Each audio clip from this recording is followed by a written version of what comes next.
Taker, I'm begging you, make me famous! Good God, Paul. Make me famous. With that line, WWE was able to take one stone and kill two birds. Diamond Dallas Page's run in WWE was now over before it even began. How does WCW's second biggest babyface need to be famous?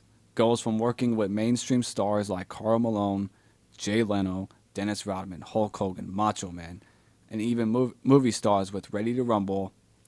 Even when he's refilled as this guy that's just jerking off in the bushes, stalking this girl, the crowd pops for him. Yeah. And he does the diamond cutter.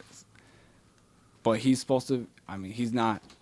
What modern person, modern star, even stars back then, could have these creepy vignettes of stalking and still get pops after they're refilled? Dude was over. Not anymore. Now he's just going to be this creepy perv stalker who's getting fed to the Undertaker in a feud that you know he has no chance of winning. Like, they're not going to let the American Badass lose to some guy who's stalking his wife. Yeah. So we miss out on DDP's feuds with Austin, Rock, Kurt Angle, and so forth because those guys aren't going to want to work with some guy that... He was dead in the water. Yeah, creep. Yeah. Just this weirdo. And not only that, WWE, they kill a potential legendary storyline because that storyline, the vignettes beginning were awesome. Yeah.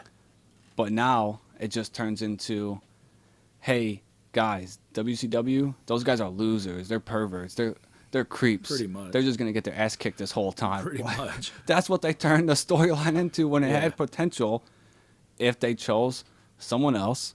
So now it's time to tag you in. How do we fantasy book this? Because if we choose someone else, we save DDP. Yeah. And we save this storyline. This storyline had potential until you choose to have a baby face all of a sudden be weird. Yeah. Well, when you actually messaged me about this, the first name that popped up was Raven.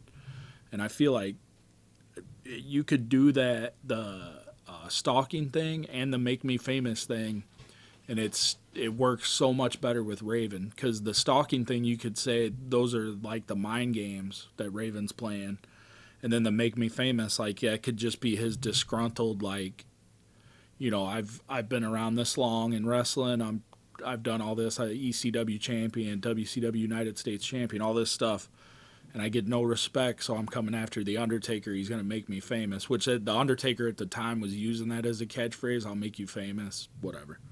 But I like Raven in that role because of that. You could still get the mind games. Like Taker was trying to get away from this undead zombie wizard thing and work this biker gimmick, like be more true to his true self. Well, you could have Raven. Raven could carry the mind games aspect of it, like play mind games on the Undertaker. And then you could let Raven get a win or two because if you wanted to bring back the Flock, like have a WWE version of the Flock, you could start bringing guys in. And with them bringing in WCW and ECW, you have a wealth of like unseen talent that could fill the role of the Flock. And I just like the idea of Raven and his Flock feuding with the Brothers of Destruction.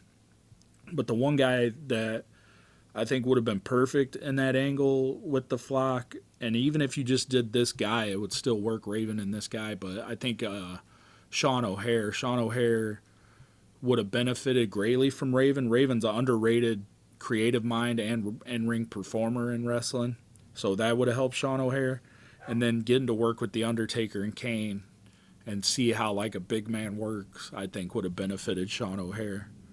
I think Sean O'Haire's like a what could have been, like a huge what could have been in the world of professional wrestling. What I like with your booking of that is not only do you save the storyline because Raven works for it and DDP gets saved because he's not being a creeper, but you also make another star in Sean O'Haire. Yeah. That was nice. I wasn't thinking about that in essence. Dude, Raven is the perfect choice. Like, for one, he already had like a similar storyline with the girls with ECW, his debut with Tommy Dreamer.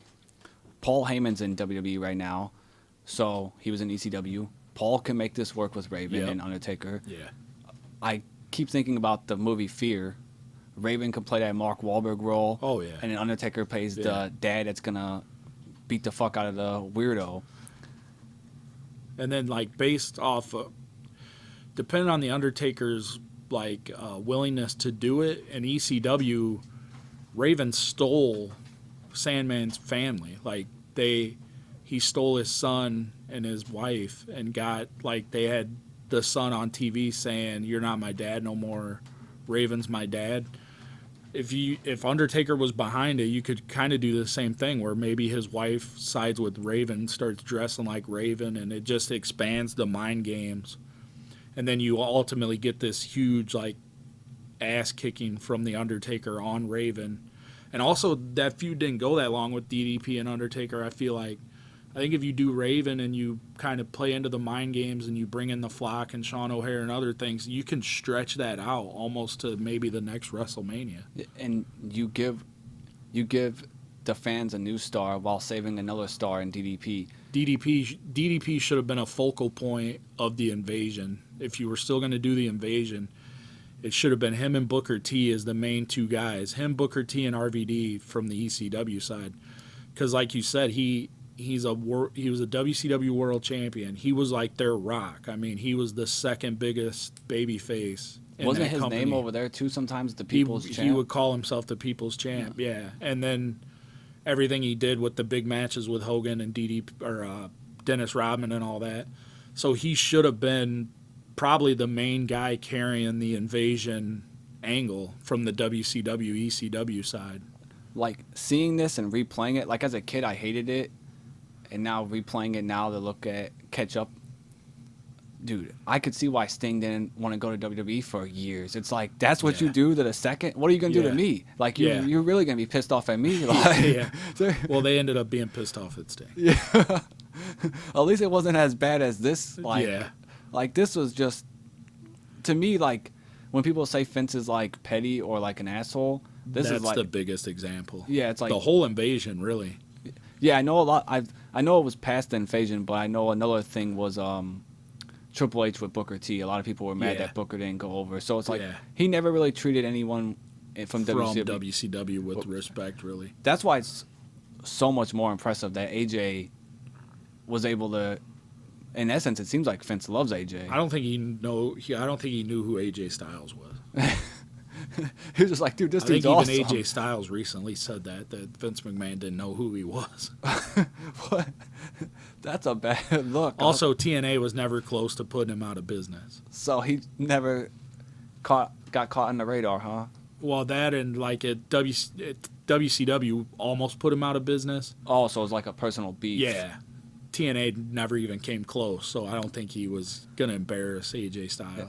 I recommend anyone that's listening to the podcast to go check out on YouTube Diamond Dallas Page Reveal, because it is crazy how this dude's been doing all this creepy shit, takes his mask off, and he gets a pop, and it's like, why would you fuck this guy over by making him do that heel turn? Yeah. Pointless. In the comments, let us know who you would have had been the one that was stalking the Undertaker. Raven is a really good choice. I feel like that's probably the best choice for how good they could have done with that angle and making a new star. But maybe someone has another idea of who else could work for that angle.